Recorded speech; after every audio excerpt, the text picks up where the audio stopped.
नमस्कार, हमारे IGNOU audio books channel पर आपका स्वागत है।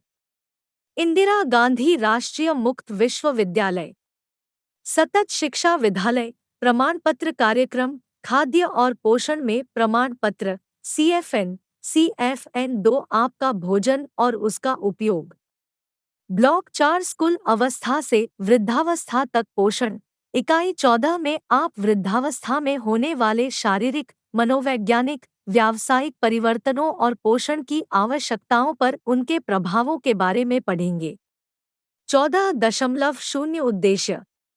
इस इकाई को पढ़ने के बाद आप टाइम्स वृद्धावस्था की प्रक्रिया और उसमें आने वाले परिवर्तनों की व्याख्या कर सकेंगे। टाइम्स वृद्धावस्था में पोषण की आवश्यकताओं में होने वाले परिवर्तनों को बता सकेंगे। टाइम्स वृद्ध व्यक्तियों की विशेष आवश्यकताओं को पहचान सकेंगे और टाइम्स उनकी पोषण की आवश्यकताओं के अनुरूप आहार की योजना बना सकेंगे।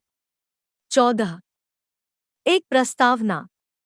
पिछली इकाई में आपने वयस्कों की आवश्यकताओं के बारे में पढ़ा। उसमें आपने देखा कि व्यवसाय के अनुसार पोषण की आवश्यकताएं बदलती रहती हैं।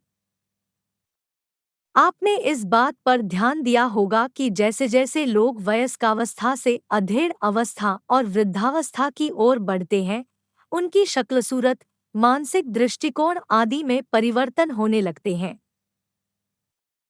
आप यह जरूर जानना चाहेंगे कि बुढ़ापे में शरीर में कौन-कौन से परिवर्तन होते हैं और पोषण की आवश्यकताओं पर उनका क्या प्रभाव पड़ता है।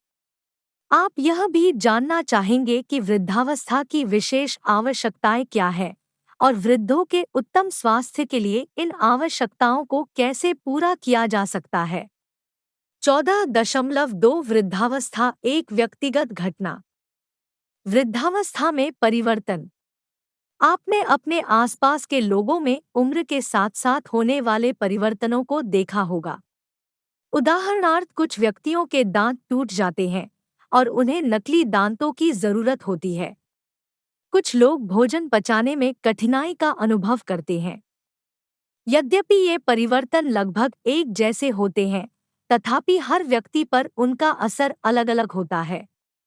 यह बात ध्यान देने योग्य है कि उम्र का बढ़ना एक सतत प्रक्रिया है जो जन्म से ही शुरू हो जाती है और जीवन पर्यंत चलती रहती है। आपने यह भी देखा होगा कि 60 अथवा 65 वर्ष के कोई भी दो व्यक्ति एक से दिखाई नहीं देते। कुछ अपनी उम्र से 10 वर्ष कम के दिखाई देते हैं, जबकि कुछ अपनी उम्र से अधिक बूढ़े लगते हैं। दूसरे शब्दों में, उनकी वास्तविक आयु, जिसे कालक्रमिक क्रोनोलॉजिकल एज भी कहते हैं, उनकी जैविक आयु बायोलॉजिकल एज से मेल नहीं खाती। स्पष्ट रूप से यह कह पाना कठिन है कि किस जन्मदिवस पर आप बूढ़े हो जाते हैं। आपने ऐसे लोग अवश्य देखे होंगे जो 70 वर्ष की उम्र में भी बेहद चुस्त होते हैं, जबकि कुछ लोग 60 वर्ष की उम्र में ही काफी कमजोर हो जाते हैं। इस अंतर के लिए कौन जिम्मेदार है? आप किसी की उम्र का अनुमान कैसे लगा सकते हैं? आयु का अनुमान इस बात से नहीं लगाया जाता कि आप कितने वर्षों से जीवित हैं, बल्कि आपकी सक्रियता, फुर्ती, सहनशीलता, मजबूत मांसपेशियों और मनोवृत्ति से लगाया जाता है। बुढ़ापे को प्रभावित करने वाले कुछ घटकों को नियंत्रित किया जा सकता है। उदाहरण के तौर पर, यौवन, वयस्कावस्था और अधेड़ अवस्था के दौरान शारीरिक आवश्यकताओं की पूर्ति के लिए भोजन का चयन एक ऐसा ही घटक है। सक्रिय जीवन आपको चुस्त बनाए रखने में सहायक होता है और आपकी मांसपेशियों को मजबूत बनाए रखता है। प्रसन्नचित्तक, आशावादी दृष्टिकोण आपको मुसीबतों का मुकाबला करने में मदद करता है। वृद्ध होने की प्रक्रिया को प्रभावित करने वाला एक कारक आनुवंशिकता है। यदि आपके माता-पिता की उम्र लंबी हो तो आपकी उम्र भी लंबी हो सकती है, बशर्ते आप भी उनकी भांति ही स्वास्थ्य का ध्यान रखते हों। इसके विपरीत, यदि वे भी बुढ़ापे की आम बीमारियों से, जैसे थकान, बीमारी के बाद स्वास्थ्य लाभ की धीमी गति, अनिद्रा, चिंता और मोटापे से पीड़ित रहते हैं, तो इसका मतलब है कि उन्होंने खाने पीने की ओर सही ध्यान नहीं दिया और उनका पोषण ठीक नहीं था। आपको इस तरह की बातों पर विशेष ध्यान देना चाहिए ताकि आप स्वस्थ रह सकें। उम्र के बढ़ने के साथ शरीर पर उसकी देखभाल, उसके सही या गलत उपयोग और उसके प्रति बढ़ती गई लापरवाहियों का प्रभाव स्पष्ट रूप से दिखाई देता है। अधिकतर बीमारियां शरीर पर अपना प्रभाव छोड़ती हैं। यदि आपके साथ कोई दुर्घटना घटती है, तो उसका सारा असर बुढ़ापे में महसूस होता है। दस्त और पेचिश जैसे संक्रामक रोग भी शरीर पर अपना असर छोड़ते हैं। आप जीवन भर जो कुछ खाते पीते हैं, उसका न केवल वृद्धावस्था की प्रक्रिया पर प्रभाव पड़ता है, बल्कि बीमारियों से लड़ने में भी मदद मिलती है। क्योंकि इन घटकों का प्रभाव अलग-अलग व्यक्तियों पर अलग-अलग पड़ता है, इसलिए वृद्धों के पोषण और स्वास्थ्य के स्तर में युवकों की अपेक्षा काफी अंतर होता है। इस आयु वर्ग के लोगों का पोषण व्यक्तिगत आवश्यकताओं पर आधारित होता है। आइए देखें कि आयु बढ़ने के साथ-साथ कौन-कौन से शारीरिक परिवर्तन होते हैं। बोध प्रश्न एक, आप किसी व्यक्ति की आयु का अनुमान कैसे लगाएंगे? तो वृद्धावस्था एक व्यक्तिगत घटना क्यों है? 14। 3 वृद्धावस्था में शारीरिक परिवर्तन। उम्र के साथ हमारे शरीर, मस्तिष्क तथा सामाजिक और आर्थिक स्थितियों में कुछ परिवर्तन होते हैं। यदि आप इन्हें समझ लेते हैं, तब आप अपने परिवार के वयोवृद्ध लोगों को उनकी आवश्यकताओं के अनुसार ही भोजन के चयन में मदद दे सकते हैं। आयु के साथ साथ पाचन तंत्र में कई परिवर्तन आते हैं। जैसे जैसे उम्र बढ़ती है, अमाशय की ग्रंथियों के पाचक एंजाइम और अम्ल की मात्रा घट जाती है। इसलिए खाद्य पदार्थों का पाचन और अवशोषण घट जाता है।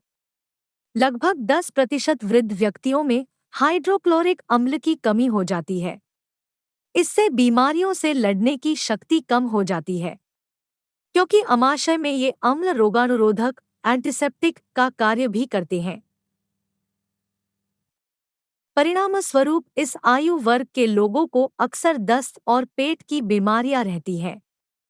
आयु के साथ पाचन तंत्र की गति मंद पड़ जाती है। इससे कब्ज एक आम शिकायत हो जाती है। कब्ज दूर करने के लिए यदि औषधि लेने की आदत पड़ जाए तो पाचन तंत्र की क्रियाशीलता और भी घट जाती है। जैसा कि आपने इकाई 4 में पढ़ा कि भोजन को भलीभांति चबाने से पाचन क्रिया में मदद मिलती है। आपने यह देखा होगा कि वृद्ध लोग दांतों के गिर जाने, सड़ जाने या बेकार हो जाने के कारण भोजन को अच्छी तरह नहीं चबा पाते। यदि उनके कृत्रिम, नकली दांत उपयुक्त रूप से नहीं लगे हों तो वे उनका इस्तेमाल नहीं कर पाते। आप यह समझ गए होंगे कि कृत्रिम दांत भलीभांति लगे होने चाहिए और नियमित रूप से उनकी जांच करते रहना चाहिए, जिससे भोजन को भलीभांति चबाया जा सके। इससे शरीर में भोजन का सही उपयोग होता है। आप यह जानते हैं कि आयु के साथ घ्राण क्षमता, एबिलिटी टू स्मेल और स्वाद में अंतर करने की क्षमता घट जाती है। इससे खाने का मजा कम हो जाता है। जीवन भर सही और संतुलित आहार लेना और शारीरिक श्रम करते रहना एक प्रकार का बीमा है, जिसके कई लाभ हैं। यदि आप खाने की अच्छी आदतों को बनाए रखते हैं, तब आपके जीवन की अवधि में वृद्धि हो जाएगी और आप वृद्धावस्था की तथाकथित बीमारियों से बच सकेंगे। बोध प्रश्न 3 जीवन के अंतिम वर्षों में प्रकट होने वाले शारीरिक परिवर्तनों की सूची बनाइए। 14। 4 वृद्धों की पोषण की आवश्यकताएं। इस बात को हमेशा याद रखें कि वृद्धावस्था में भी आपको उन्हीं पोषक तत्वों की आवश्यकता होती है जिनकी उससे पहले होती है। पर एक परिवर्तन जो वास्तव में वृद्धावस्था की प्रक्रिया के साथ प्रकट होता है, वह है ऊर्जा की आवश्यकता में कमी। उम्र के साथ आपकी चयापचय क्षमता और सक्रियता मंद पड़ती जाती है। 55 से 57 वर्ष की आयु अवधि में पुरुषों और महिलाओं की दैनिक जरूरत इस अवधि से पहले की तुलना में औसतन 400 से 500 कैलोरी कम हो जाती है। आपने देखा होगा कि आपके या पड़ोसियों के परिवारों के वृद्ध व्यक्ति परिवार के अन्य सदस्यों की तुलना में काफी कम भोजन खाते हैं। ऊर्जा के अलावा अन्य पोषक तत्वों की आवश्यकता में आयु के साथ कोई परिवर्तन नहीं आता। शरीर की प्रोटीन की आवश्यकता उम्र के साथ नहीं बदलती। इसलिए यह जरूरी है कि इस उम्र में वर्ग 2 के खाद्य पदार्थों का उचित मात्रा में सेवन किया जाए। वृद्ध लोगों की ऊर्जा की आवश्यकता को पूरा करने के लिए खाद्य पदार्थों का चयन करते समय आप पशुजन्य वसा, घी, मक्खन आदि की मात्रा घटा दें, क्योंकि इन्हें अधिक मात्रा में लेने से एथेरोस्क्लेरोसिस होने की संभावना बढ़ जाती है। इनके स्थान पर कुछ वनस्पति तेल जैसे मूंगफली, तिल, सूरजमुखी, बिनौला या सोयाबीन को शामिल कर लें, क्योंकि इनसे हृदय संबंधी रोग होने की आशंका नहीं रहती। खनिज लवण में साधारण नमक, सोडियम क्लोराइड, कैल्शियम, लौह तत्व और आयोडीन का विशेष रूप से उल्लेख किया जा सकता है। साधारण नमक की दैनिक आवश्यकता प्रतिदिन पिए जाने वाले पानी की मात्रा पर निर्भर करती है। सामान्यतः इसकी आवश्यकता 1 ग्राम प्रति लीटर पानी होती है। हम 5 से 10 ग्राम नमक हर रोज खाते हैं, किंतु पानी 1 से 1.5 लीटर ही पीते हैं। इसलिए उम्र बढ़ने के साथ साथ नमक कम लेना चाहिए और पानी ज्यादा पीना चाहिए। हृदय रोग और रक्तचाप से पीड़ित लोगों को नमक काफी कम मात्रा में खाना चाहिए, लेकिन इसके लिए डॉक्टर की सलाह लेना आवश्यक है। वृद्धावस्था में कैल्शियम की कमी हो जाती है, जिससे हड्डियां हल्की हो जाती है। इसे अस्थिसुषिरता, ओस्टियोपोरोसिस कहते हैं। परिणामस्वरूप ये हड्डियां आसानी से टूट सकती हैं। इसीलिए वृद्ध लोगों के जरा सा कैल्शियम की आवश्यकता के प्रति विशेष सावधानी बरतनी चाहिए। वृद्धावस्था में अक्सर लौह तत्वों की कमी हो जाती है। इसलिए आहार में लौह तत्व से भरपूर खाद्य पदार्थ जैसे अंडा, मांस, मछली, दालें, हरी पत्तेदार सब्जियां आदि शामिल करने चाहिए। जैसा कि आप जानते हैं, विटामिन सी युक्त खाद्य पदार्थ जैसे अमरूद, आंवला अथवा मौसम्मी आदि शरीर में लौह तत्व के अवशोषण में मदद करते हैं। वृद्धावस्था में रेशे और पानी की आवश्यकता उतनी ही रहती है जितनी वयस्कावस्था में होती है। परंतु वृद्ध लोगों में कब्ज की शिकायत एक आम समस्या है। इसलिए आप इस बात का ध्यान रखें कि बूढ़े व्यक्ति वर्ग 3 और 4 के खाद्य पदार्थों का काफी मात्रा में उपभोग करें तथा खाने को भली भांति पचाने और बेकार पदार्थों को शरीर से बाहर निकालने के लिए पर्याप्त मात्रा में पानी पिए। बोध प्रश्न 4, बूढ़े व्यक्तियों की पोषण की आवश्यकताएं वयस्कों की आवश्यकताओं से किस प्रकार भिन्न है? 5. एक 70 वर्षीय शाकाहारी महिला के लिए जो भोजन को अच्छी तरह नहीं चबा पाती, भोजन की सूची तैयार करें। 14. 5 वृद्धों की विशेष आवश्यकताएं। जैसा कि आपने अभी पढ़ा, वृद्ध व्यक्तियों को अनेक परिवर्तन प्रभावित करते हैं। ये परिवर्तन हर व्यक्ति के लिए भिन्न भिन्न होते हैं। इसलिए आप यह अवश्य याद रखें कि वृद्ध व्यक्तियों की पोषण की आवश्यकताओं की पूर्ति व्यक्तिगत आधार पर की जानी चाहिए। आपके लिए यह याद रखना उपयुक्त होगा कि स्वस्थ व्यक्ति को वृद्धावस्था में अपने आहार में केवल ऊर्जा प्रदान करने वाले खाद्य पदार्थों में कमी करने के अतिरिक्त विशेष परिवर्तन करने की जरूरत नहीं होती। आप यह कैसे जान पाएंगे कि ऊर्जा देने वाले जो खाद्य पदार्थ आप ले रहे हैं उससे आपकी ऊर्जा की आवश्यकता पूरी हो जाती है? इसके लिए यह एक अच्छी दर्शिका है कि 25 वर्ष की आयु में व्यक्ति का जो सामान्य वजन है उसे जीवन भर बनाए रखा जाए। निश्चय ही यहाँ आप यह मान लेते हैं कि 25 वर्ष की आयु में उस व्यक्ति की लंबाई के अनुसार समुचित वजन था। कुछ व्यक्तियों पर ही यह बात सही उतरती है। आपने ऐसे वृद्ध व्यक्ति भी देखे होंगे जिनके लिए वास्तव में अपना वजन घटाना जरूरी होता है। दूसरी ओर ऐसे वृद्ध व्यक्ति भी हैं जो अपनी ऊर्जा की आवश्यकता की पूर्ति नहीं कर पाते। 70 वर्ष की आयु के बाद कुछ व्यक्तियों का वजन बहुत कम होता है। इसका कारण है बहुत कम भोजन लेना। आप इनके कम भोजन ग्रहण करने की वजह का पता लगा ले तो उन्हें पुनः सामान्य वजन प्राप्त करने में मदद कर सकते हैं। उन्हें यह याद दिलाना उचित होगा कि औषधियों की तुलना में भोजन सस्ता होता है और संतुलित भोजन ग्रहण करना एक प्रकार का स्वास्थ्य बीमा है। वृद्ध व्यक्तियों की कुछ विशेष आवश्यकताएं शारीरिक समस्याओं के कारण होती है। कुछ वृद्ध व्यक्तियों के दांत नहीं होते या उनके कृत्रिम दांत ठीक से फिट नहीं होते। इसलिए उन्हें ऐसे भोजन की जरूरत होती है जो मुलायम हो और आसानी से निगला जा सके। उन्हें पर्याप्त मात्रा में सब्जियां खिलाने के लिए सब्जियों को प्रेशर कुकर में पकाना चाहिए और कभी-कभी मत कर देना चाहिए, अन्यथा उनकी प्रकृति केवल चावल और दाल खाने की ही अधिक होगी और उनका आहार अल्प पोषक होगा। उम्र बढ़ने पर खाद्य पदार्थों से उचित मात्रा में कैल्शियम अवशोषित नहीं हो पाता, क्योंकि बूढ़े व्यक्तियों में काम न करने और घरों के अंदर ही रहने की आदत हो जाती है। वृद्ध व्यक्तियों को आहार से समुचित रूप से कैल्शियम और फास्फोरस अवशोषित करने के लिए आप उन्हें सूर्य के प्रकाश में पैदल घूमने के लिए प्रोत्साहित करें। अधिक शारीरिक श्रम करने और सूर्य के प्रकाश में अधिक देर तक रहने से अस्थिसुषिरता ओस्टियोपोरोसिस की संभावना कम हो जाती है। अस्थिसुषिरता हड्डियों का एक ऐसा रोग है जिसमें हड्डियों के कुल वजन में सामान्यतः कमी आ जाती है। वृद्ध स्त्री की कैल्शियम की आवश्यकता वृद्ध पुरुष की कैल्शियम की आवश्यकता से थोड़ी अधिक होती है, परंतु दोनों को अपने आहार में पर्याप्त मात्रा में कैल्शियम लेने की जरूरत है।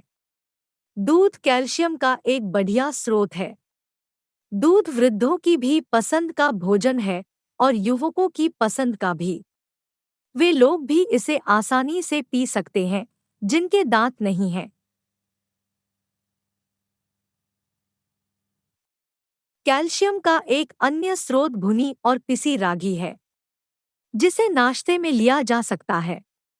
जब दूध और उससे बनी चीजें शरीर में नहीं पच पाती, तब कैल्शियम को कैल्शियम ग्लूकोनेट अथवा लैक्टेट कैल्शियम की गोलियों के रूप में लिया जा सकता है। सामाजिकार्थिक वास्तविकताएं। वृद्धावस्था जीवन की वह अवधि है जब अधिकतर नौकरी पेशा लोग सेवानिवृत्त हो जाते हैं। सेवानिवृत्ति के कारण आमतौर पर आमदनी घट जाती है और शारीरिक सक्रियता कम हो जाती है। यदि सेवानिवृत्ति से पूर्व ही शेष जीवन के लिए कोई योजना बना ली जाए तो समय अच्छा व्यतीत हो सकता है। उस समय घर की व्यवस्था में भी परिवर्तन आ जाता है। युवा पीढ़ी कार्यभार संभाल लेती है और वृद्ध व्यक्ति की भूमिका गौण हो जाती है। जैसे ही बहू घर संभाल लेती है, वृद्ध गृहिणी घर की मालिक नहीं रह जाती। यद्यपि ये सब परिवर्तन स्वाभाविक है, परंतु आपको इनको ग्रहण करने के तरीके के अनुसार ये आपको और आपके भोजन को प्रभावित करते हैं। वृद्ध लोगों के लिए भोजन में आर्थिक पक्ष भी निहित है। आप यह जानते हैं कि अधिकांश व्यक्तियों के लिए भोजन एक आर्थिक समायोजन इकोनॉमिक एडजस्टमेंट की समस्या है, लेकिन सही चयन द्वारा कम खर्च में भी अच्छा भोजन दिया जा सकता है।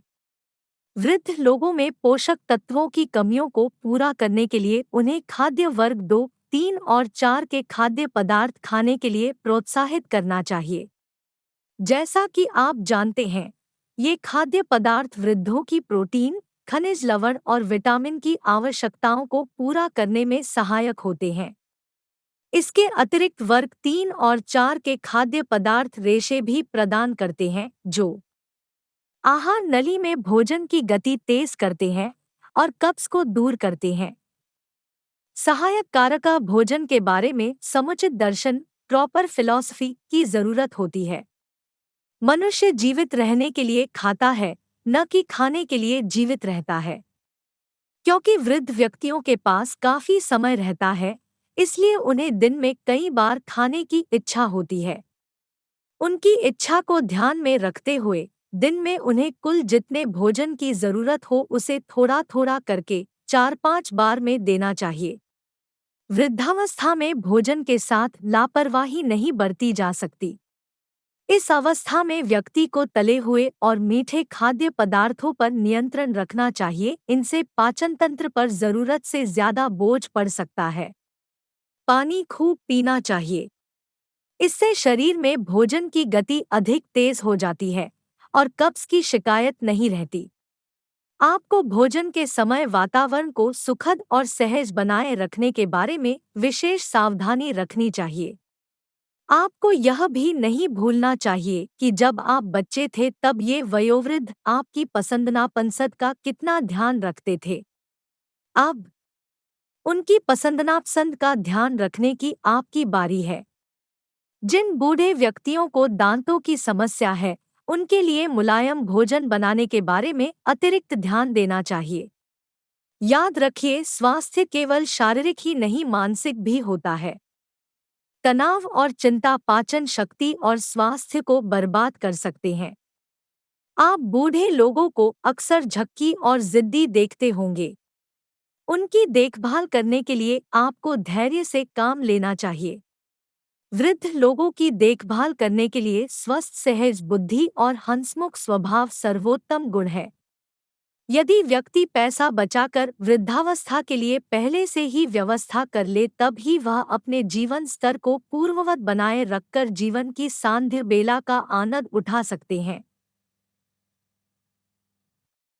बोध प्रश्न 6 अस्थिसुषिरता ओस्टियोपोरोसिस क्या है? 7 वृद्धों की पोषण की आवश्यकताओं के सामाजिक आर्थिक पहलुओं का वर्णन कीजिए। 8 वृद्धावस्था की विशेष आवश्यकताओं का वर्णन कीजिए। 14.6 वृद्धों के लिए आहार की योजना बनाना।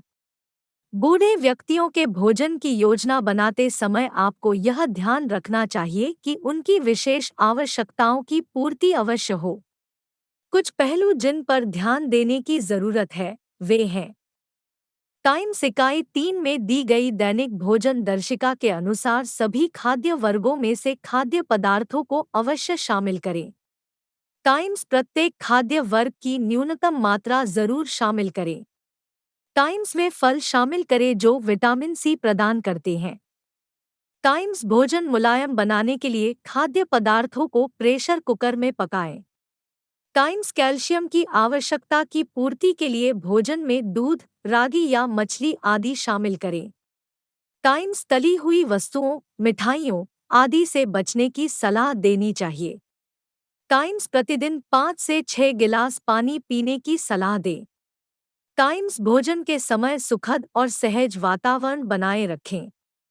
इन पहलुओं को ध्यान में रखकर आप वृद्ध लोगों की आवश्यकता के लिए दैनिक भोजन दर्शिका इकाई 3 के अनुसार भोजन सूची तैयार कर सकते हैं। आप वर्ग 1 और 2 में से परिवार की इच्छा के अनुसार खाद्य पदार्थों का चयन कर सकते हैं। सब्जियों और फलों का चयन आप उनके मौसम और व्यक्ति विशेष की पसंद के अनुसार कर सकते हैं।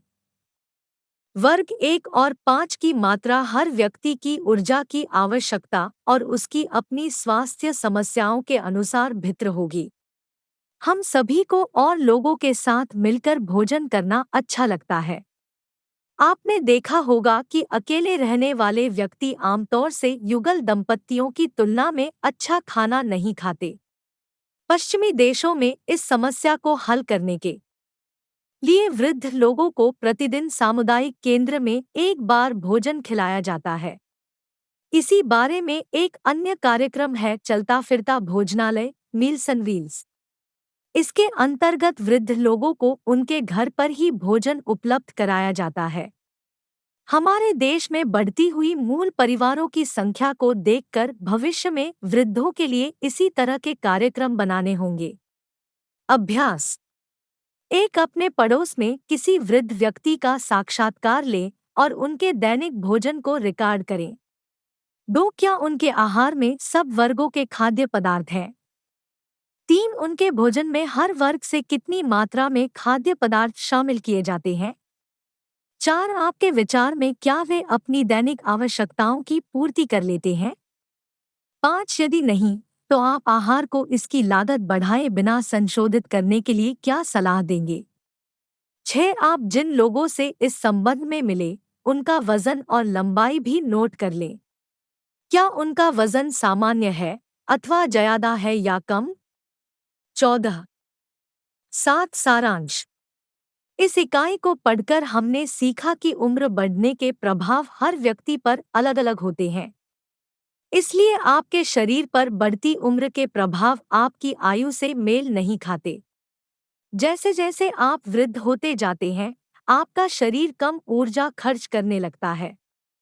इसलिए जरूरत से ज्यादा वजन बढ़ जाने या कम हो जाने को रोकने के लिए ऊर्जा प्रदान करने वाले भोजन की मात्रा पर नियंत्रण करना चाहिए। वृद्ध लोगों के लिए भोजन की योजना बनाते और भोजन परोसते समय उनकी विशेष आवश्यकताओं को ध्यान में रखना चाहिए। वृद्ध लोगों को अपने सेवानिवृत्ति काल के लिए और फुर्सत के समय काम करने की ऐसी योजना बनानी चाहिए जिससे वे अंत तक सुखी और स्वस्थ जीवन बिता सकें। धन्यवाद, मिलते हैं अगले वीडियो में।